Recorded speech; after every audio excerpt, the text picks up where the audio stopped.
क्या आयुर्वेदा में ऐसा रूटीन है जिसको फॉलो करके लोग जो है अपनी स्किन को हेल्दी रख सकते हैं? 1 ग्लास दूध लेना है और उसके अंदर 1/4 चम्मच देसी घी डाल लें या फिर बादाम का तेल 4-5 बूंद डाल लें। ये डाल के पिए। बहुत सारे लोगों को स्किन टाइप नहीं पता होता है, वो अपनी स्किन टोन को कैसे पहचाने? सुबह उठ के आप एक टिश्यू पेपर ले लो, उसको आप अपने फोरहेड पे, चीक्स पे एंड नोज पे रख के देखो। अगर जो घर में रहती हैं महिलाएं, वो घर पे रह के अपनी स्किन को कैसे और ज्यादा ग्लो कर सकती हैं? 4 स्टेप्स फॉलो करने चाहिए। सो क्लीन करने के लिए तो अगर आप बिल्कुल ही घर वाली चीजों से क्लीन करना चाहते, बेसन है, चावल के आटे से। अक्षय कुमार जी हैं, कहते हैं कि वो आयुर्वेदिक ट्रीटमेंट लेते हैं। मीरा कपूर का आप देखोगे वो फेस मसाजेस करती हैं रेगुलरली। प्रीति सनन जो है, शी सेज कि मैं सुबह उठ के सबसे पहले घी कॉफी लेती हूँ। खाना और एक्सरसाइज और टेंशन और ओवरथिंकिंग, उसका कितना फर्क पड़ता है स्किन के ऊपर? आयुर्वेद के हिसाब से अगर मैं आपको पूरा फंडामेंटल समझाती हूँ कि जब भी हम कुछ खाते हैं, हम बहुत स्ट्रेस्ड हैं, तो वो खाना ठीक से नहीं पचता, तो हमारी जो पहली धातु बनती है। मेल्स के लिए स्किन केयर रूटीन करना कितना जरूरी है? लड़के ज्यादा धूप में निकलते हैं, धूप में काम करते हैं। आप सन में रहोगे तो आपको पिगमेंटेशन होगी, मिलाज्मा होगा, रिंकल्स आ जाएंगे। तो अगर धूप में निकल रहे हैं तो अम्ब्रेला लेके निकले, कैप पहन ले। कोई ऐसी रेमेडी जो हमारे आज दर्शकों को बता पाए? रेड राइस लें, उसको ग्राइंड कर लें, उसमें 2 चम्मच डाल लें मिल्क और 1 चम्मच डाल रोज वाटर और थोड़ा सा टर्मरिक भी डाल सकते हैं। वो डाल के उसको पेस्ट बना लें और उसको अप्लाई करें।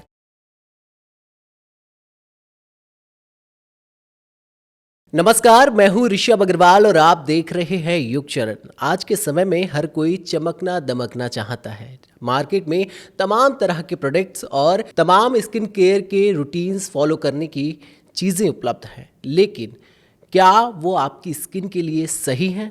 या क्या एक कोई ऐसा प्रोडक्ट हो सकता है, एक ऐसी चीज़ हो सकती है जो आपकी स्किन को हार्म ना करे?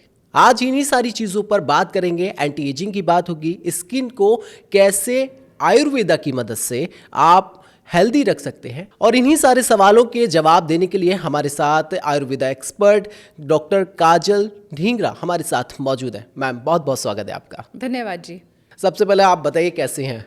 मैं ठीक हूँ, आप कैसे हैं? मैं एकदम बढ़िया हूँ, और आपकी चेहरे की चमक देख के तो मैं भी चाहता हूँ कि आप हमारे साथ आज बहुत सारे स्किन के राज खोलें। तो मैं आप ही की स्किन से शुरू करता हूँ। तो आप अपने रूटीन में आयुर्वेदा के माध्यम से कैसे इतना ग्लो लेकर आते हैं, वो बताइए। आयुर्वेद के थ्रू मैं अपनी डाइट बहुत अच्छी रखती हूँ। आयुर्वेद के जो फंडामेंटल्स हैं, जो अपनी डाइजेस्टिव हेल्थ को ठीक करने के लिए करने चाहिए, वो करती हूँ। कुछ रेमेडीज़ हैं जो फॉलो करती हूँ, और अपनी स्किन पे ना बहुत सारे एक्सपेरिमेंट्स नहीं करती। हाँ, जितना आयुर्वेद में बताया है, जिस तरीके से करना है उतना ही करती हूँ, और बहुत सारे प्रोडक्ट से दूर रहती हूँ। शायद यही रीज़न है। बिल्कुल। तो आप कितने समय से आप इस फील्ड में हैं, और इसी फील्ड को चुनना कैसे आपके लिए रहा? इस फील्ड में प्रैक्टिस मैं 10 साल से कर रही हूँ। यस। और मुझे अगर आप कॉलेज भी मिला लो तो हो गए हैं मुझे 16-17 साल। ओके। तो काजल जी, जैसे कि सर्दियों का समय चल रहा है, और इस टाइम में स्किन को एक क्योर रखने के लिए बहुत ज़्यादा जो है जद्दोजहद करनी पड़ती है। क्या आयुर्वेदा में ऐसा ट्रीटमेंट, ऐसा रूटीन है जिसको फॉलो करके घर पे ही लोग जो है अपनी स्किन को हेल्दी रख सकते हैं? सर्दियों में जनरली जो प्रॉब्लम होती है वो होती है ड्राई स्किन की। ड्राई स्किन को अच्छा रखने के लिए आपको थोड़ी ऐसी चीज़ें खानी हैं जिसके अंदर ओलिएशन करने की, यानी भीतर से आपकी बॉडी को स्नेहन करने की ज़रूरत है। जैसे कि घी हो गया, सीड्स हो गए, नट्स हो गए, उनके अंदर घी मौजूद होता है, तेल मौजूद होता है। तो उसको अगर आप लेंगे तो जो ये सर्दियों में जो ये मौसम में जो ये रूखापन है, ठंडापन है, इसकी वजह से जो हमारी बॉडी के अंदर रफनेस आती है, वो उन चीज़ों से ठीक होती है।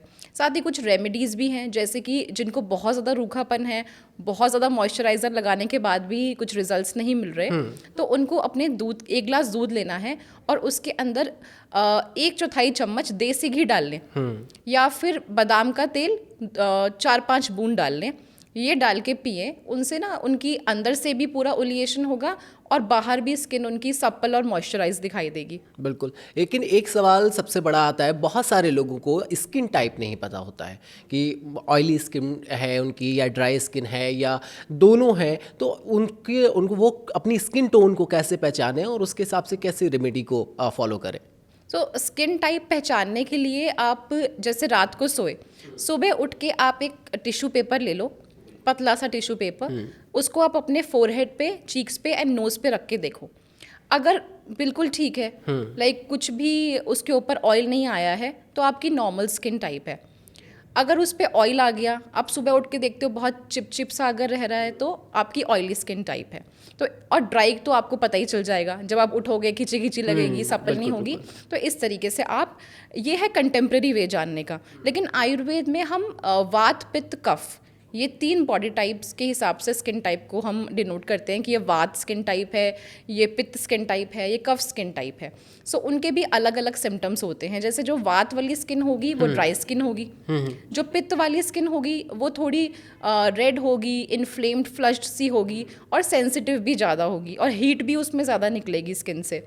और जो कफ टाइप वाले होते हैं उनकी स्किन जो होती है वो ऑयली काफ़ी होती है, दूर से देख के आपको पता चल जाएगा कि हाँ स्किन पे बहुत ज़्यादा ऑयल आ गया है।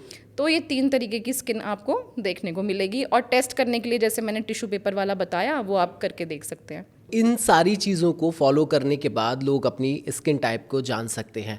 अब सवाल आता है कि जो घर में रहती हैं महिलाएं, बहुत ज़्यादा ब्यूटी प्रोडक्ट और बाकी सारी चीज़ों में नहीं रहती हैं, तो वो घर पे रह के अपनी स्किन को कैसे और ज़्यादा ग्लो कर सकती हैं? जो आपका स्किन केयर रूटीन होता है वो हर एक को करना चाहिए, चाहे वो घर पे रहते हैं चाहे वो बाहर जाते हैं।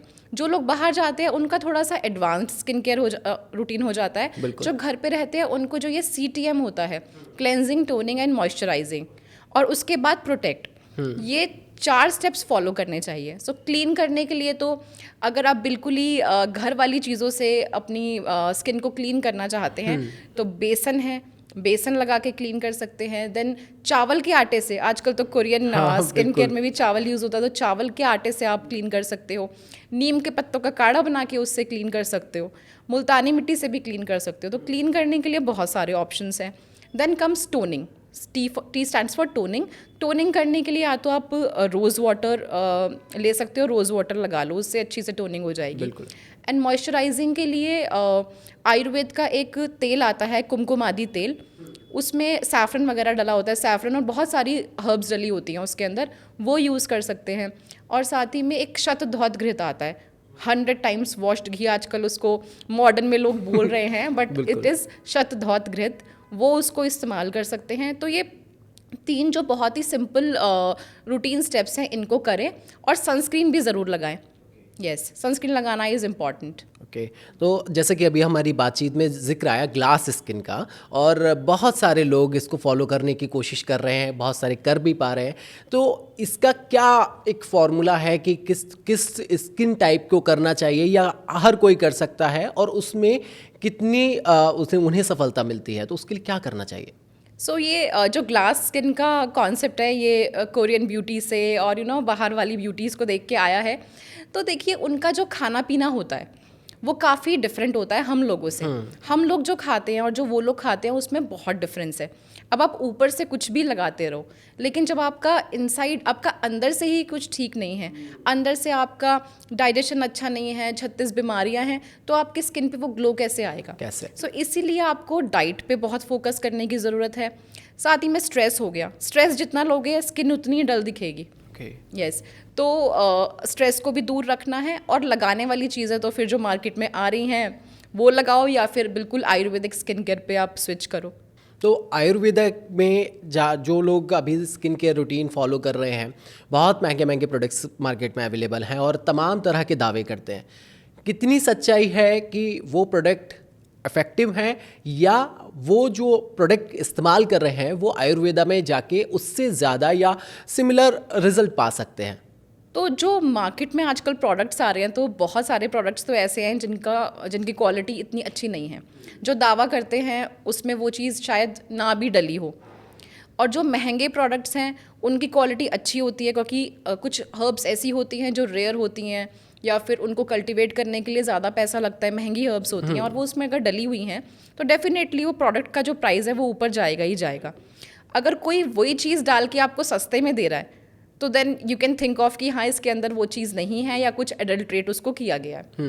तो ये सब बातें आपको अपने स्किन केयर करते हुए ध्यान में रखनी है कि आप क्वालिटी भी चूज़ करो और साथ में अफोर्डेबल भी हो। तो अब बात आती है उन लोगों की जो स्किन केयर रूटीन नहीं करते हैं, तो स्किन केयर रूटीन फॉलो करने वाले और स्किन केयर रूटीन ना फॉलो करने, इन दोनों में कितना बड़ा डिफरेंस है, और जो लोग नहीं कर रहे हैं वो कितना बड़ा नुकसान कर रहे हैं, ज़रा दर्शकों को ज़रूर बताइए। जी, सो जो स्किन केयर रूटीन नहीं कर रहे हैं उनकी स्किन और जो कर रहा है उसकी स्किन में आपको दिख जाएगा, पूरा डिफरेंस दिख जाएगा। कोई अपनी स्किन का ध्यान रखता है, आपको दूर से दिख जाएगा। जैसे आपने मुझे कहा आपकी स्किन ग्लो कर रही है, मैं ध्यान रखती हूँ, not just with products but जो चीज़ें मैंने बताई कि डाइट हो गया, आपकी एक्सरसाइज हो गई, स्ट्रेस हो गया, और आप क्या क्या लगा रहे हो अपनी स्किन पे, हर चीज़ का डिफरेंस पड़ता है। तो जो नहीं अपनी स्किन को कुछ कर रहा, देखो स्किन भी हमारा एक ऑर्गन है, largest organ of the body है। अगर आप उसको, आप पूरी बॉडी का ध्यान रख रहे हो बट स्किन का नहीं रख रहे हो, तो कहीं ना कहीं तो वो दिखेगा, स्किन लाइफलेस दिखेगी, स्किन के ऊपर डेड स्किन सेल्स भी होते हैं, एक्ने हो सकते हैं, ड्राइनेस हो सकती है। आप ड्राइनेस को कुछ दिनों के लिए छोड़ दो बिना कुछ करे तो वो क्या होगा, आपको और ज़्यादा पैची या कुछ दूर से ही आपको दिखने लग जाएगा, कुछ पैथोलॉजी डेवलप हो जाएगी। तो इसलिए स्किन केयर तो करना इम्पॉर्टेंट है, and I think most of लोग करते हैं। स्किन केयर में मुंह तो धो ही लेते हैं आई थिंक। बिल्कुल। तो जो लोग स्किन केयर वाकई में अभी इस पॉडकास्ट के बाद, आपको सुनने के बाद जो है करना चाहते हैं, उनके लिए क्या रूटीन रहना चाहिए और वो किस तरह से, थोड़ा सा एक्सप्लेन करके बताइए। ओके, सो CTMP, बस इस फॉर्मूला को याद रखें। C is cleansing, T is toning, M is moisturising and P is protect. So cleansing के लिए आप सुबह उठे, आपने अपना फेस वॉश किया, कुछ किसी अच्छे फेस वॉश से, आयुर्वेदिक फेस वॉश ले लो जो आपकी स्किन के ऊपर माइल्ड हो, जिसका pH भी ठीक हो, वो आप ले लो। सजेशन? ओके, हिमालय के ले सकते हो, हिमालय के नीम फेस वॉश अच्छा है। हिमालय के और भी कई सारे फेस वॉश हैं जो अफोर्डेबल भी हैं और अच्छे भी हैं, तो वो यूज़ कर सकते हैं। देन उसके बाद क्लीन करने के बाद यू टोन योर फेस। आप रोज़ वाटर ले लो, रोज़ वाटर तो आपको डाबर का, पता किसी का भी मिल जाएगा, वो आप लीजिए, अपने फेस पे स्प्रे करो, उसको फिर थोड़ा ड्राई होने दो। देन जब वो ड्राई हो जाए आप अपने फेस को मॉइस्चराइज़ करो। मॉइस्चराइज़ करने के लिए अगर आपको बिल्कुल आयुर्वेदिक ही प्रोडक्ट लेना है तो आप या तो शतधौत घृत ले लो, उसके अंदर ज़्यादा कुछ केमिकल्स या ज़्यादा कुछ नहीं डला होता, घी को 100 टाइम्स वॉश करके बनाई होती है क्रीम, तो वो सबसे अच्छा, सबसे बेसिक है, आप वो लगाओ, या फिर कुमकुमादी तेल लगाओ। अगर आपकी ऑयली स्किन है तो कुमकुमादी तेल मत लगाओ, देन आप शतधौत घृत लगाओ। एंड लास्ट में घर से निकलने से पहले 15 मिनट पहले सनस्क्रीन ज़रूर लगानी है, क्योंकि आप कुछ भी कर लो, आप सन से नहीं प्रोटेक्ट कर रहे हो तो वो आपके स्किन केयर का उतना रिजल्ट नहीं दिखेगा आपको। तो ये जो रूटीन है ये आप सुबह फॉलो करो और एक बार रात को सोते हुए फॉलो करना है। जो लोग, ऐसा है कि बहुत सारे लोग होते हैं मेरे जैसे लोग जो कि 1 दिन करते हैं या 2 दिन करते हैं, फिर उसके बाद गायब हो जाते हैं अगले 1 महीने के लिए, और फिर वो ये भी चाहते हैं, एक्सपेक्टेशंस होती हैं कि हमारी स्किन पे कोई फ़र्क नहीं आया, या 1 हफ्ते किया और उसके बाद वो कहते हैं कि यार अभी तक तो कोई फ़र्क नहीं आया, अब क्या ही फ़ायदा है। ऐसे मेरे जैसे लोग, ये मेरे साथ ऐसा होता है, तो उनके लिए कुछ सजेशन कि क्या रूटीन, कंसिस्टेंसी बहुत ज़रूरी है, और एक रूटीन को स्टार्ट करने के बाद लगभग कितने टाइम में आपको रिजल्ट आने शुरू होते हैं? सो देखो, स्किन केयर जो है it is a long journey. अगर आप मेरी स्किन देख के कह रहे हो अच्छी है, तो मैंने उस पर मेहनत की है, मुझे टाइम लगा है। ऐसा नहीं है कि मैंने 1 महीने तक फॉलो किया और मुझे ऐसे रिजल्ट्स मिले। मैंने बहुत लंबे, मुझे ये स्किन पाने के लिए मुझे 5-6 साल लग गए हैं। नहीं तो पहले मेरे भी एक्ने होते थे, मेरी भी स्किन देख के बहुत ही बेकार स्किन थी। मैंने धीरे धीरे अपने आप को कंसिस्टेंट किया तो ये रिजल्ट्स मिले हैं। तो नाउ जो लोग देख रहे हैं वो रिजल्ट्स देख के आई थिंक मोटिवेट होंगे कि हाँ हमें स्किन केयर करना ही करना है। और जो मेल्स है जिनको लगता है कि नहीं हमारे पास टाइम नहीं है, एक बार कर लिया छोड़ दिया, तो वो देखो 2 चीज़ें तो ज़रूर करें। एक तो क्लेंजिंग, देखो नहाता तो हर कोई है, ऐसा तो नहीं नहाए बिना काम पे चले जाएंगे, नहाओगे तो फेस वॉश तो कर ही लोगे, एक स्टेप तो आपका तभी हो गया। बिल्कुल। और आजकल मार्केट में ऐसे भी क्रीम्स आती हैं जिसके अंदर मॉइस्चराइजर एंड सनस्क्रीन दोनों मिला होता है। तो जिसके पास टाइम नहीं है वो ले लगाए और निकल जाए। तो 2 आपको स्टेप्स करने हैं अगर आप बहुत ही ज़्यादा लेजी हैं तो। ओके तो अभी ये तो हो गई मॉर्निंग की बात, अब आते हैं नाइट की बात पे, क्योंकि जब आप पूरे दिन बाहर रहते हैं या आप घर में भी रहते हैं तो वो एक स्किन जो है ना वो गंदी हो जाती है, मतलब उसको साफ़ करना, या जो लोग मेकअप का इस्तेमाल करते हैं, जो फीमेल्स हैं या मेल्स हैं वो मेकअप का इस्तेमाल करते हैं, तो रात को सोने से पहले क्या रूटीन फॉलो करना चाहिए? सो रात को भी सोने से पहले CTM करना चाहिए। तो CTM पहले जो सुबह बताया था CTMP, जो लास्ट वाला था वो प्रोटेक्ट था। अब इसमें आ जाएगा प्रिवेंट, CTMP। तो cleansing, toning, moisturising and prevent. और हमें प्रिवेंट क्या करना है, एजिंग को प्रिवेंट करना है। तो रात को आप एंटी एजिंग क्रीम लगाओ। कोई सजेशन? अगर आपको रात को अपनी स्किन को अच्छा करने के लिए कुछ लगाना है तो Kumkumadi oil is the best. उसके अंदर सैफरन, मंजिष्ठा, अश्वगंधा, मतलब बहुत अच्छी अच्छी हर्ब्स इसके अंदर डली हैं जो आपकी स्किन, एक तो पहली बात एंटी एजिंग को ठीक करेंगी, रिंकल्स को ठीक करेंगी, पिगमेंटेशन किसी को है उसको ट्रीट करेंगी, और आपकी स्किन ओवर द टाइम बहुत ही ज़्यादा यूथफुल हो जाएगी। तो Kumkumadi oil is the best at night. Okay खाना और एक्सरसाइज और टेंशन और ओवर थिंकिंग जो आजकल हम लोग सभी करते हैं उसका कितना फ़र्क पड़ता है स्किन के ऊपर, हमारे फेस ग्लो के ऊपर, स्किन के ऊपर कितना फ़र्क पड़ता है उसका? सबसे ज़्यादा फ़र्क इसी का ही पड़ता है। हाँ, जो ये आपने चीज़ें बताई हैं, डाइट, देखो डाइट और आपका स्ट्रेस आपकी डाइजेशन को हैम्पर करता है। अब आयुर्वेद के हिसाब से अगर मैं आपको पूरा फंडामेंटल समझाती हूँ कि जब भी हम कुछ खाते हैं और हमारा दिमाग नहीं है, हम बहुत स्ट्रेस्ड हैं, तो वो खाना ठीक से नहीं पचता। अगर हमने खाना कोई अच्छी क्वालिटी का नहीं खाया या हमने कुछ जंक खा लिया तो वो खाना अच्छे से नहीं पचेगा। अब वो खाना जब नहीं पचा तो हमारी जो पहली धातु बनती है खाने से, दैट इज़ रस धातु। रस के बाद बनती है रक्त, रक्त के बाद मेद, मांस, अस्थि, मज्जा, शुक्र, और शुक्र के बाद बनता है ओज। तो वो हमारी ओवरऑल जो हमारी बॉडी है उसका जिस्ट होता है, ओज। और हमारे चेहरे पे क्या जो शाइन दिखती है, जो हमारा ऑरा होता है, दैट इज़ ओज। तो वो हमारा, जब आपने ये सारी चीज़ें अच्छी नहीं करी, खाना अच्छा नहीं खाया, स्ट्रेस हुआ, तो ये अल्टीमेटली जितनी धातुएं हैं ये अच्छी नहीं बनेंगी, और लास्ट में जो ओज बन रहा है वो भी आपका ठीक से नहीं बनेगा। तो आपके चेहरे की जो चमक है ना वो ख़त्म हो जाएगी, बीमारियां लगने लग जाएंगी, स्किन एकदम बूढ़ी लग, कुछ देखा है आपने लोग की एज कम होती है लेकिन स्किन से ऐसा लगता है कि बहुत ओल्ड है, तो ऐसी दिखने लग जाएगी स्किन। एक राइस, अभी हम जिक्र कर रहे थे राइस वाटर, और राइस से रिलेटेड बहुत सारी रेमेडीज़ हैं, कितनी कारगर हैं और किन लोगों को इसे फॉलो करना चाहिए?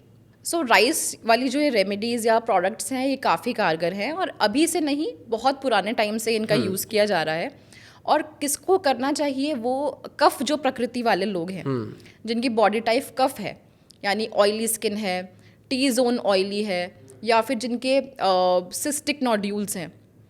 किसी किसी के ऐसे दाने होते हैं ना जिनका हेड नहीं होता और मोटे मोटे से होते हैं, उनको यूज़ करना चाहिए, उनके लिए काफ़ी अच्छा है। ओके बॉयज़ को लड़कों में अमूमन देखा जाता है, अब तो खैर बहुत ज़्यादा वो मोटिवेट हो रहे हैं आजकल इंस्टा रील्स के माध्यम से, और बहुत सारी चीज़ें आ जाती है, लेकिन बहुत सारे मेल्स अभी भी फॉलो नहीं कर रहे हैं। तो मेल्स के लिए आज की डेट में स्किन केयर रूटीन करना कितना ज़रूरी है, और आयुर्वेद के माध्यम से किस रूटीन को फॉलो कर सकते हैं?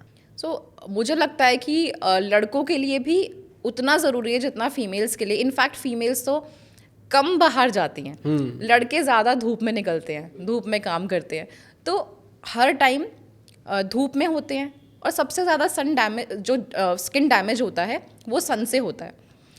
आप सन में रहोगे तो आपको पिगमेंटेशन होगी, मिलाज्मा होगा, रिंकल्स आ जाएंगे, सनबर्न होने लग जाएगा। तो इसलिए मेल्स को ज़्यादा इंपॉर्टेंट है, स्पेशली जो बाहर धूप में काम कर रहे हैं। तो प्रिकॉशंस ये ले सकते हैं कि अगर धूप में निकल रहे हैं तो अम्ब्रेला लेके निकले, कैप पहन ले, और साथ ही में सनस्क्रीन लगाएं, सनस्क्रीन ज़रूरी लगाएं, उससे काफ़ी प्रोटेक्शन मिलती है। तो राइस की कोई ऐसी रेमेडी जो हमारे आज दर्शकों को बता पाएँ, जो वो शायद फॉलो कर पाएँ रेगुलरली, तो ऐसी कोई रेमेडी प्लीज़।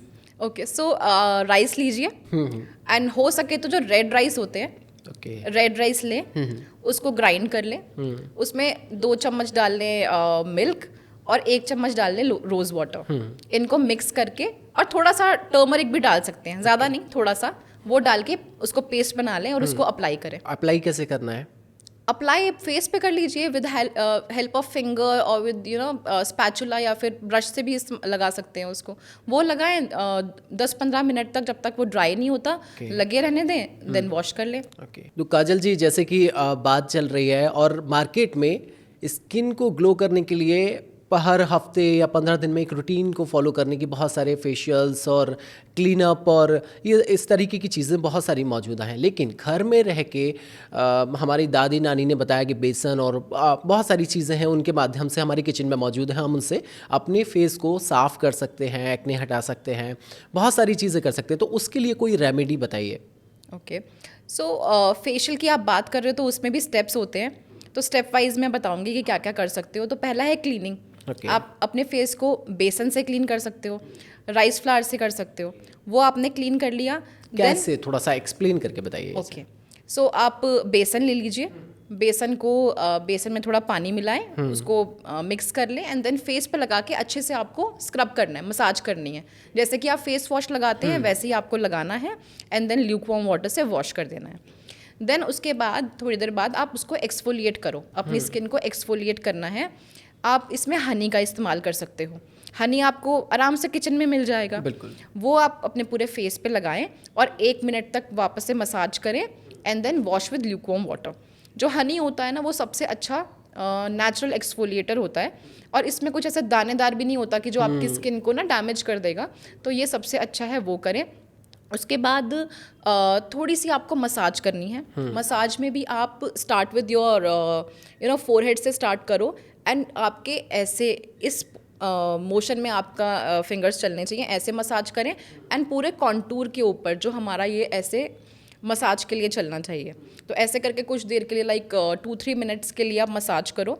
मसाज के लिए कोई भी मॉइस्चराइजिंग क्रीम आप ले सकते हो, शतघृत घृत ले लो, कुमकुमादि ऑयल ले लो, वो करें। देन उसके बाद आप पैक लगाइए। अब पैक जो हैं वो अलग अलग तरीके की हैं, जैसे कि हर स्किन टाइप के लिए अलग अलग पैक होता है, बट ये मैं आपको एक जनरल पैक बता रही हूँ।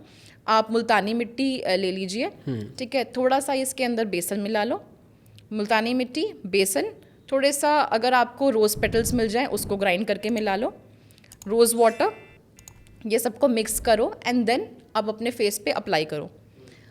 इसके अलावा फ्रूट फेशियल्स भी होते हैं, अगर आपके घर में फ्रूट्स अवेलेबल हैं, जैसे कि पपाया है, पपाया हो गया और बनाना हो गया, एप्पल हो गया, इनको ग्राइंड कर लें और इसके अंदर थोड़ा सा ना चिया सीड भी डाल लें। हाँ, चिया सीड को सोक करके रखें, उसको फिर उसमें मिला लें एंड उनको ग्राइंड करके पेस्ट बना लें, वो अपने फेस पे लगाएं। ये आपका एक फ्रूट फेशियल हो जाता है, आप ये भी घर पे कर सकते हैं। ओके, एक सबसे बड़ी प्रॉब्लम हमारे इंडियंस में है, अब पहले फीमेल्स में बहुत ज़्यादा देखी जाती है, अब मेल्स में भी आ रही है, पिंपल्स।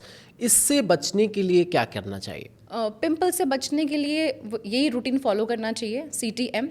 देखो, पिंपल्स क्यों होते हैं? जब हमारे पोर्स के अंदर कुछ गंदगी चली जाती है, वो क्लॉग्ड होकर के फिर पिंपल्स निकलते हैं। तो आपको अपनी स्किन को क्लीन रखना है। आप अगर बाहर से आ रहे हैं, अपने बाहर से आके आप अपना फेस को वॉश करो, प्रॉपर स्किन रूटीन फॉलो करो, एक तो ये ध्यान रखना है।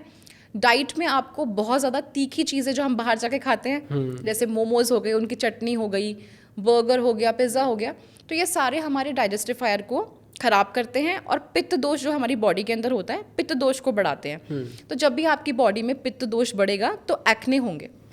तो उससे आपको एक बचना है ऐसी वाली चीज़ों से। तो ये 2-4 चीज़ें आप करो, पानी खूब पियो, तो इससे आपका ये जो पिंपल वाला फेज़ है वो निकल जाएगा, पिंपल्स नहीं होंगे। बिल्कुल। एक प्रॉब्लम और है और आजकल कॉमन होती जा रही है, वाइट हेयर जो अंडर एज में ही हो रहे हैं, मतलब 24-25 की एज में भी वाइट हेयर आपको देखने को मिल जाते हैं। तो क्या रीज़न है और आयुर्वेदा के माध्यम से उनको कैसे ठीक किया जा सकता है? जो ये प्रॉब्लम है डेफिनेटली बहुत ज़्यादा बढ़ती जा रही है और इसके जो पीछे कारण है वो यही है कि हमारा खान पान अब उतना अच्छा नहीं है। आप देखोगे हमारे जो घर में बड़े लोग हैं उनके बाल इतनी जल्दी ग्रे नहीं हुए जितने हमारे हुए, क्योंकि हमारी डाइट ऐसी रही है शुरू से कि अच्छी डाइट नहीं है। बच्चे अभी से जंक खाते हैं, घर का खाना नहीं खाते, तो कहीं ना कहीं बॉडी में कुछ ना कुछ डेफिशिएंसीज होती हैं और क्या कहते हैं, डाइजेस्टिफायर भी अच्छी नहीं रहती। तो उसकी वजह से जो हमारी बॉडी के अंदर जो दोष है वो ज़्यादा बढ़ जाते हैं और दोषों के इम्बैलेंस की वजह से ऐसी हेयर रिलेटेड प्रॉब्लम होती है। तो हेयर लॉस होना शुरू हो जाएगा या प्री मैच्योर एजिंग ग्रेइंग होनी शुरू हो जाएगी। तो ग्रेइंग भी जनरली तब होती है जब आपकी बॉडी के अंदर पित्त दोष बहुत बढ़ रहा है। तो ये एक काइंड ऑफ एक कैरेक्टरिस्टिक भी है पित्त दोष, वो पित्त प्रकृति वाले लोगों का, कि उनके बाल आप देखोगे जल्दी ग्रे हो जाएंगे। तो उनको क्या करना चाहिए कि जो पित्त को पैसिफाई करने वाली डाइट है, जैसे कि ठंडी चीज़ें हो गई, कोकोनट हो गया, घिया, तोरी, ये सब पित्त को पैसिफाई करते हैं, ये सब डाइट में इंक्लूड करना चाहिए। और बचपन से ही अगर आप अपने बच्चे को एक आंवला खिलाओगे रोज, तो आई थिंक उनको ये सब प्रॉब्लम्स होने से ना पहले ही बचाव हो जाएगा। तो आंवले का आपने जिक्र किया, आंवले के को लेकर बहुत सारी रेमेडीज सोशल मीडिया पे हैं और बहुत सारे लोग फॉलो भी कर रहे हैं। किन लोगों को आंवले की रेमेडी को फॉलो करना चाहिए? एक जनरल रेमेडी भी मैं आपसे चाहूँगा कि हमारे दर्शकों को बताएं जो अपने रूटीन में वो फॉलो कर सके। आंवला आप खा सकते हो, खाने के लिए सबसे बढ़िया है और सारे दोषों को बैलेंस करता है। जिनकी जैसे प्री मैच्योर ग्रेइंग हो रही है और जिनकी स्किन पे बहुत जल्दी इन्फेक्शन हो जाती है, एक्ने हो जाते हैं, उनको आंवला ज़रूर लेना चाहिए। बालों की समस्याओं के लिए तो ज़रूर आंवला लें। और आंवला के आजकल आंवला, भृंगराज और अलग अलग जड़ी बूटियों के मिले हुए तेल भी आते हैं, वो भी लगाएं। क्योंकि आंवला इज़ अ सुपर फूड। आंवला के अंदर वो सारी क्वालिटीज़ और सारे इसेंशियल विटामिन मिनरल्स होते हैं जो आपकी बॉडी के लिए ज़रूरी हैं। ओके, तो एक प्रॉब्लम और चल रही है, बाल टूटने की समस्या बहुत ज़्यादा महिलाओं में तो रहती है, लेकिन अब पुरुषों में भी बहुत ज़्यादा बढ़ती जा रही है। तो दोनों के लिए क्या कारण है बालों का टूटने का और उन्हें टूटने से कैसे बचाया जा सकता है? तो बालों के टूटने का मेन कारण आपकी वही डाइट हो गया, पोल्यूशन हो गया बाहर इतना, और जो भी हम आजकल इतने सारे प्रोडक्ट्स मार्केट में आ गए हैं, हर कोई यूज़ करता है, चलो आज ये यूज़ कर लिया, कल ये यूज़ कर लिया, उसकी वजह से भी। और हीट स्टाइलिंग, क्योंकि आजकल लड़कियां कभी कुछ ब्लो ड्राई कराते हैं, कुछ स्ट्रेटनिंग कराते हैं, तो उसकी वजह से भी बाल काफ़ी डैमेज होते हैं। तो आई थिंक ये सारे रीजंस हैं बहुत जल्दी बाल ब्रेकेज होने का। और आप इसके लिए क्या कर सकते हो, पहले तो इन चीज़ों को आप अवॉइड करो। आयुर्वेद में हर चीज़ का इलाज बताया, निदान परिवर्जन। निदान परिवर्जन मतलब जिस चीज़ से हो रही है पहले उसको आप छोड़ दो, उसको आप बिल्कुल मत करो। आप अपनी डाइट हेल्दी रखो और बालों में ना आप ट्राई करो कि जितना हो सके नेचुरल इंग्रेडिएंट्स लगाने की। और जिन लोगों को भी बहुत शौक होता है बार बार कलर कराने का या ना स्टाइलिंग करवाने का, उससे थोड़ा ना बचना चाहिए। स्किन को हम सबसे ज़्यादा जो इम्पैक्ट पड़ता है हमें देख के, वो बॉलीवुड एक्टर्स, एक्ट्रेस और इन सबको देख के हम मोटिवेट होते हैं, तो हमको लगता है देखो कितनी सुंदर लग रही है। उनका क्या रूटीन रहता होगा स्किन को ग्रो करके रखने में और वो जो सस्टेन रहती है उनकी स्किन, तो ऐसा क्या वो रेमेडी करते हैं, क्या ट्रीटमेंट लेते हैं जो उनकी स्किन हमेशा दमकती रहती है? देखो, उनका एक्चुअली काम है हमेशा स्क्रीन पे रहना, और जो भी इंसान स्क्रीन पे रहेगा वो चाहेंगे कि वो अपने बेस्ट दिखे। And they have they put a lot of stress on their diet. वो क्या खा रहे हैं, they are very particular about it. और बहुत सारी चीज़ें वो फॉलो करते हैं जो हम आम लोग फॉलो नहीं कर पाते। बहुत सारे सेलिब्रिटीज़ हैं जो आयुर्वेद को फॉलो करते हैं, जैसे अक्षय कुमार जी हैं, वो हमेशा आयुर्वेदिक कहते हैं कि वो आयुर्वेदिक ट्रीटमेंट लेते हैं। इनफैक्ट कुछ फीमेल एक्ट्रेसेस भी हैं, जैसे मीरा कपूर हो गई, है ना, कृति सेनन हो गई, ये भी आयुर्वेद को फॉलो करते हैं। और जैसे कि इसमें कुछ जो फंडामेंटल से टिप्स जो बताई होती हैं उनको फॉलो करते हैं। जैसे मीरा कपूर का आप देखोगे वो फेस मसाजेस करती हैं रेगुलरली, वो आयुर्वेदिक ऑयल्स यूज़ करती हैं, तो इसलिए उनकी स्किन इतनी ग्लोइंग है। कृति सेनन जो है वो घी कॉफ़ी लेती हैं। शी सेज कि मैं सुबह उठ के सबसे पहले घी कॉफ़ी लेती हूँ। और आयुर्वेद का भी सिद्धांत है कि सुबह उठ के अगर आप थोड़ा सा घी लोगे ना गुनगुने पानी के साथ, तो वो आपकी डाइजेस्टिव हेल्थ के लिए और आपकी स्किन हेल्थ के लिए ना बहुत अच्छा होता है। तो इस तरीके से कुछ कुछ चीज़ें हैं जो ये फॉलो करते हैं। एंड ऑल्सो उनको इतना स्ट्रेस नहीं है, they are they have more resources. So I think that's the reason they have beautiful skin and hair. तो ये तो सारी रेमेडीज़ की हमने बात कर ली। अब जैसे कि आपने बताया कि जो एक्टर एक्ट्रेस होते हैं वो फेस मसाज रेगुलरली करते हैं, प्रोडक्ट को इस्तेमाल करना और फेस मसाज करना, ये दोनों कितने अलग अलग इफ़ेक्टिव हैं, या किसी एक चीज़ को स्किप कर दिया जाए तो रिज़ल्ट आने में कितना टाइम लगता है या क्या नुकसान है उसके? तो फेस मसाजेस तो बहुत इम्पॉर्टेंट है, क्योंकि उससे आपके ना फेस का, स्किन का ब्लड सर्कुलेशन बढ़ता है। और जहाँ का भी ब्लड सर्कुलेशन बढ़ेगा वो जल्दी हील होएगी ना। अगर वहाँ पे कोई पैथोलॉजी डेवलप होने वाली है या फिर वहाँ की सर्कुलेशन की वजह से वहाँ न्यूट्रिशन नहीं पहुँच पा रहा है, वहाँ पे जो पोषक तत्व पहुँचने चाहिए नहीं पहुँच पा रहे हैं, तो वो पहुँचेंगे। तो फेस मसाजेस तो बहुत इंपॉर्टेंट है। आयुर्वेद भी बहुत इंपॉर्टेंस देता है अभ्यंग को। अभ्यंग में भी अलग अलग बॉडी पार्ट्स के मसाजेस आ जाती हैं और फेस मसाज भी उसमें से है। एंड इसके लिए आपको ना सेसमे ऑयल या आमंड ऑयल यूज़ करना चाहिए। सो अगर आप कोई भी प्रोडक्ट सिर्फ प्रोडक्ट यूज़ कर रहे हो, फेस मसाजेस यूज़ नहीं कर रहे हो, तो वो अच्छे से इतनी एब्जॉर्ब नहीं हो पाएगी, क्योंकि सर्कुलेशन वहाँ पे इतना नहीं है। जब आप अपने फेस की मसाज कर रहे हो तो उससे सर्कुलेशन मेंटेन हो रहा है, सर्कुलेशन बढ़ रहा है, तो आपकी जो भी आपने लगाया वो डीपर लेयर तक जाके पेनिट्रेट करके अच्छे रिजल्ट्स देगा। So definitely it has added benefits. तो फेस मसाज का स्किन केयर में बहुत बड़ा रोल है। Yes. रहता है। बहुत सारे लोग होते हैं जो प्रोडक्ट खरीदना चाहते हैं, मार्केट में जाते हैं, लेकिन उनको नहीं पता, वो जो सेलर होता है जो भी उनको बता देता है वो उस हिसाब से खरीद लेते हैं। एक अच्छा प्रोडक्ट चूज़ करने के लिए किन किन बातों का ध्यान रखना चाहिए? जब भी कोई आप अच्छा प्रोडक्ट चूज़ करने जा रहे हो, उसमें सबसे पहले आप इंग्रेडिएंट्स देखो क्या डले हुए हैं। ओके। अगर आपके इंग्रेडिएंट्स ऐसे हैं जो कि इजीली अवेलेबल हैं, then there is a guarantee कि जो प्रोडक्ट आपको मार्केट में मिल रहा है वो इतना अडल्ट्रेटेड नहीं है। लेकिन अगर उसमें कुछ ऐसी हर्ब लिखी हुई है जो रेयर है या इंडेंजर्ड स्पीशीज़ में आती है और उसमें आपको लिख दिया है नाम, तो देन यू कैन अंडरस्टैंड कि वो प्रोडक्ट इतना इफेक्टिव भी नहीं है और कुछ ना कुछ उसके अंदर कमी है, कुछ है ना। तो वो आपको देखना, इंग्रेडिएंट सबसे पहले देखने हैं। एंड अभी जो मार्केट में स्किन केयर इंडस्ट्री में जो इंग्रेडिएंट्स चल रहे हैं मैं वो बताऊंगी। सबसे पहले अश्वगंधा, मंजिष्ठा और ये यष्टि मधु जिसको लिकरिस कहते हैं, सारेवा, ये कुछ ऐसे इंग्रेडिएंट्स हैं जो अभी टॉप पे चल रहे हैं स्किन केयर प्रॉब्लम्स के लिए। ये बहुत अच्छे हैं, तो आप ट्राई करें जब भी आप कोई आयुर्वेदिक स्किन केयर लेने जा रहे हो, आप देखो उसके अंदर ये चीज़ें हैं। जो ये एलोवेरा है, नीम है, सैंडलवुड है, ये तो बहुत पुराने चलते आ रहे हैं और ये आई थिंक सबको पता होते हैं। तो आप इन जो मैंने बताए उनको देखो, अगर उनके अंदर डला हुआ है तो डेफिनेटली आपके स्किन के लिए काफ़ी अच्छे रहेंगे। कोई ऐसा इंग्रेडिएंट जो है उसमें तो उसको बिल्कुल ना कहना है? आई वुड से कि अगर किसी के अंदर मिनरल ऑयल डला हुआ है, हाँ, तो उसको आप देखो वो नहीं लो। और बहुत ज़्यादा केमिकल्स भी अगर किसी चीज़ के अंदर डले हुए हैं ना, तो उसको भी अवॉइड करो, क्योंकि आयुर्वेद में तो हम थोड़ा नेचुरल की तरफ जाते हैं। तो ट्राई करो कि जितने कम केमिकल्स हो उतना ज़्यादा बेटर है। स्किन केयर में गट हेल्थ का कितना इम्पैक्ट पड़ता है? बहुत ज़्यादा इम्पैक्ट पड़ता है, because gut health, brain and skin, they all are connected. Gut health जो है वो बहुत ही इंपॉर्टेंट है। इवन आयुर्वेद में भी उसको बहुत इंपॉर्टेंस दी गई है। आयुर्वेद में तो कहते हैं कि सर्वे रोगा अपि मंदाग्नि, यानी जितने भी आपके शरीर में रोग हैं वो क्यों हो रहे हैं? मंदाग्नि से हो रहे हैं। Mandagni is your diminished digestive fire. जब आपकी डाइजेस्टिव फायर अच्छी नहीं है, कम हो चुकी है, तो अल्टीमेटली आपको बीमारियां होंगी। तो आयुर्वेद ने तो बहुत शुरू से ही गट हेल्थ पे बहुत फोकस किया है। वो अब जाके हम मॉडर्न में इसके ऊपर आ रहे हैं कि हाँ भाई गट हेल्थ कनेक्टेड है। आयुर्वेद में तो बहुत टाइम से कहा है कि गट हेल्थ अच्छी होनी चाहिए, अच्छी स्किन के लिए, अच्छी बॉडी के लिए एंड इवन अच्छे माइंड के लिए। बिल्कुल, गट हेल्थ बहुत इंपॉर्टेंट। माइंड अच्छा रहेगा तो स्किन अपने आप स्ट्रेस नहीं लेगी। They all are connected. हाँ बिल्कुल। अच्छी गट हेल्थ के लिए किन चीज़ों पर ध्यान देना चाहिए? अच्छी गट हेल्थ के लिए आपको कुछ ऐसी चीज़ें आयुर्वेद में बताई हैं करनी है। पहला कि बहुत ज़्यादा ओवर ईटिंग नहीं करनी।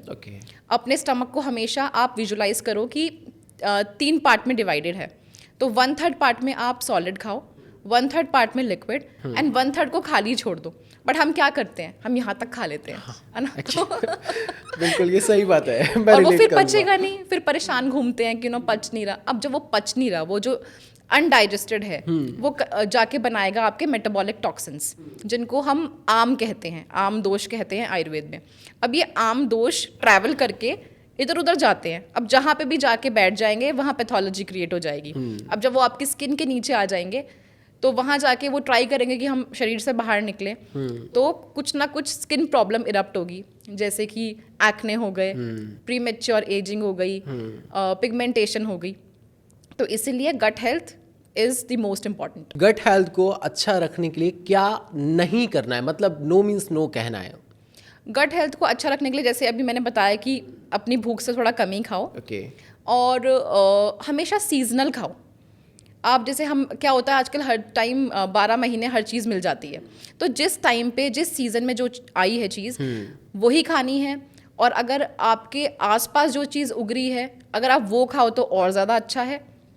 और अगर आपका डाइजेशन अच्छा नहीं है तो आप खाने से पहले थोड़ी सी अदरक, उसके अंदर थोड़ा सा रॉक सॉल्ट मिलाओ, उसको ले लो, उसको थोड़ा पीस के अदरक को उसमें हल्का सा 1 पिंच रॉक सॉल्ट मिलाना है, उससे खा लेना है। ये आप अगर खाने से आधा पौना घंटा पहले खा लोगे तो आपकी जो अग्नि है वो अच्छे से जल जाएगी और जो भी आप खाना खाओगे वो अच्छे से पच जाएगा।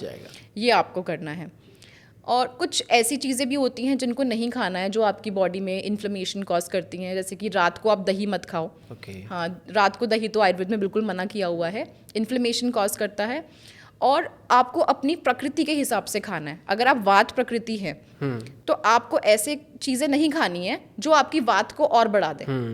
अगर आप वात प्रकृति हैं तो आप ट्राई करो कि आप ये राजमा, छोले और मटर, बैगन, भिंडी, ये सब वात को बढ़ाने वाले होते हैं, तो वो मत खाओ, क्योंकि अगर आप वो खाते रहोगे तो वात की वजह से क्या होगा, स्किन ड्राई हो जाएगी। बिल्कुल। सेम पित्त के लिए होता है, पित्त बढ़ाने वाली चीज़ें नहीं खानी है आपने। तो पित्त जिन लोगों का बड़ा होता है उनको कोशिश करना चाहिए कि बहुत ज़्यादा तीखी, स्पाइसी, ये सारी चीज़ें नहीं खानी है।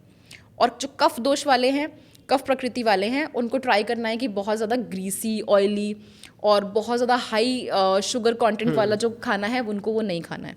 तो ये सारी प्रिकॉशंस अगर आप करेंगे तो डेफिनेटली आपकी जो डाइजेस्टिव हेल्थ है वो अच्छी हो जाएगी। अल्टीमेटली बॉडी अच्छी रहेगी, स्किन अच्छी रहेगी, ग्लो करेंगे। Yes.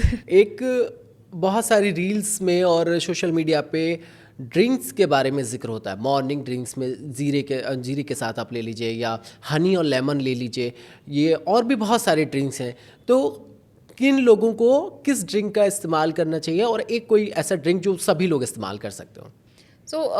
सबसे अच्छी ड्रिंक स्किन केयर के लिए और इवन डाइजेस्टिव हेल्थ के लिए है, आप 4-5 मुनक्का लो, उसको 1 गिलास पानी में रात को भिगो के रख दो, सुबह वो थोड़े फूल जाएंगे। उस पानी को आप खाली पेट पी लो और जो मुनक्का बचे हैं उनको चबा लो। ये आप करो 21 डेज़ के लिए करो। ओके। एंड मेरी गारंटी है कि आपकी स्किन सच्ची में बहुत अच्छी हो जाएगी। अगर आपको कॉन्स्टिपेशन है या खाना अच्छे से नहीं पचता है तो वो भी बहुत अच्छे से रिलीव हो जाएगा। ओके। और हनी, लेमन और ये जो ड्रिंक्स हैं ये कितने इफेक्टिव हैं? देखो, ये हनी लेमन वाला तो मुझे कॉन्सेप्ट नहीं पता, बिकॉज ये आयुर्वेद में कहीं नहीं कहा है। आई डोंट नो क्यों आयुर्वेद के नाम पे हर कोई कहता है सुबह उठ के डिटॉक्स कर लो, हनी लेमन ले लो। ये आयुर्वेद में कहीं नहीं कहा। मैं अब तक ढूंढ रही हूँ, बुक्स में रिसर्च कर रही हूँ कि ये कहाँ गया है, कहीं नहीं कहा ये। ओके। तो ये लोगों की अपनी उपज है और उसके हिसाब से वो उसको फॉलो कर रहे हैं। क्या इफेक्टिव है ये? देखो, अगर आप अलग अलग देखोगे हनी को तो यस, उसकी छेदन वाली प्रॉपर्टी होती है, यानी छेदने की। कोई भी चीज़ फैटी हो गया आपका तो वो उसको आपकी बॉडी से खींच के निकालेगी। Same goes for lemon. Lemon की भी ऐसी प्रॉपर्टी है, लेकिन ऐसा कहीं नहीं लिखा कि उसको गर्म पानी में डाल के आप पियोगे सुबह सुबह तो सब कुछ ठीक हो जाएगा, वेट लॉस हो जाएगा। ऐसा कहीं नहीं है। ओके। आयुर्वेदा में एक ट्रीटमेंट है पंचकर्मा। यस। क्या है ये ट्रीटमेंट और किन लोगों को करवाना चाहिए और किस तरह से कारगर साबित होता है? So as the name suggest, Panchakarma is 5 karma, यानी 5 प्रोसीजर्स। तो इन 5 प्रोसीजर्स जो हैं ये आपकी बॉडी को शोधित करने के लिए, यानी डिटॉक्स करने के लिए होते हैं। इसमें आते हैं हमारे वमन, विरेचन, अस्थापन बस्ती, अनुवासन बस्ती और नस्य। ये जो 5 चीज़ें हैं ये वैसे कोई भी करा सकता है, सीजन वाइज होता है। हमारे पूरे साल में 2 टाइम ऐसे आते हैं सीज़न के, एक मार्च में आता है, एक अक्टूबर में आता है, जिस टाइम पे आपको सबसे ज़्यादा डिटॉक्स की ज़रूरत होती है। और आपने देखा होगा कि जो नवरात्रे हैं हमारे मार्च में आते हैं एंड अक्टूबर में आते हैं। क्यों आते हैं? क्योंकि आपकी बॉडी को शोधन की ज़रूरत है। तो अगर इस टाइम पे आप अपना पंचकर्म कराते हो तो बहुत इफेक्टिव है। जो आपकी बॉडी के अंदर दोषों का इम्बैलेंस हुआ है, जो बड़े हुए हैं, वो सारे डाउन हो जाएंगे और आपको आगे बीमारी नहीं होगी। ओके। तो साल में 2 बार पंचकर्म करा लेना चाहिए किसी को भी? किसी को भी। क्या होता है इसमें और कैसे इफेक्टिव होता है? जो पहला कर्म है वमन, उसमें वॉमिटिंग करा के आपकी बॉडी के अंदर कफ दोष जो बड़ा होता है उसको निकाला जाता है। दूसरा है विरेचन। विरेचन में एक पूरी प्रक्रिया होती है कई दिनों की, जिसके अंदर आपको लूज मोशन लगा के नीचे के रास्ते से आपका जो पित्त दोष बड़ा होता है उसको निकाला जाता है। फिर आता है हमारा अस्थापन बस्ती। अस्थापन बस्ती और अनुवासन बस्ती दोनों एनिमा है। वो आपको एनल रीजन से दवाई डाल के आपके जो शरीर के अंदर वात दोष बड़ा हुआ है उससे कम किया जाता है। और जो नस्य है वो नॉस्ट्रिल से डालते हैं ताकि आपके जो शिरोरोग यानी सिर की भी कोई भी प्रॉब्लम है उसको ठीक किया जाता है। तो ये 5 कर्म आपके अलग अलग दोषों के ऊपर एक्ट करते हैं और पूरा का पूरा बॉडी को डिटॉक्सिफाई करते हैं। ठीक है, लास्ट में जाते जाते हमारे दर्शकों को कोई एक ऐसा रूटीन रेमेडी जो वो रेगुलरली फॉलो कर पाएँ, जो कि बिजी रहते हैं वो भी लोग फॉलो कर सकें। ओके, 2 रेमेडीज़ आप करो। सबसे आसान वाली, पहला जो मैंने बताया कि मुनक्का वाला करो, 21 दिन तक करो, डेफिनेटली रिजल्ट आएंगे। 5-6 मुनक्का लेने हैं, 1 ग्लास पानी के अंदर भिगो के रखो, सुबह उठ के एम्प्टी स्टमक वो पानी पी लो और मुनक्का खा लो। ये हो गया। और दूसरा, खाने से पहले अदरक और नमक, ओके, ठीक है, वो आप लो 30 to 45 मिनट्स पहले। ये आपकी गट हेल्थ और स्किन हेल्थ को अच्छा रखने के लिए। जी बिल्कुल, बहुत बहुत धन्यवाद। तमाम जानकारियाँ आपने हमारे साथ साझा की और तमाम जो मिथ थे उसके बारे में हमारे सामने, हमारे दर्शकों के सामने खुलासा किया, और हमें लगता है कि हमारे दर्शक शायद इसको आगे फॉलो कर पाएंगे, क्योंकि अमूमन ये होता है कि 2 दिन फॉलो करने के बाद वो कंसिस्टेंसी नहीं बन पाती है। तो thank you so much doctor Kajal, आपने तमाम जानकारी हमारे साथ युगचरण के साथ साझा की और अपना कीमती समय दिया। Thank you so much. Thank you जी, थैंक यू सो मच। तो ये थी हमारे साथ डॉक्टर काजल धींगरा, जिन्होंने तमाम बातों पे, तमाम चीज़ों पे चर्चा की और कई सारी रेमेडीज़ को बताया जिससे आप अपनी स्किन की हेल्थ को, गट हेल्थ को, हेयर की हेल्थ को बेहतर बना सकते हैं। कैसा लगा आपको वीडियो ज़रूर बताइएगा कमेंट बॉक्स में। कोई सवाल हो तो ज़रूर भेजिएगा, और आगे किन विषयों पर आप पॉडकास्ट देखना पसंद करेंगे ये भी ज़रूर बताइएगा। इस वीडियो को ज़रूर शेयर कीजिएगा। मेरा नाम है ऋषभ अग्रवाल, धन्यवाद।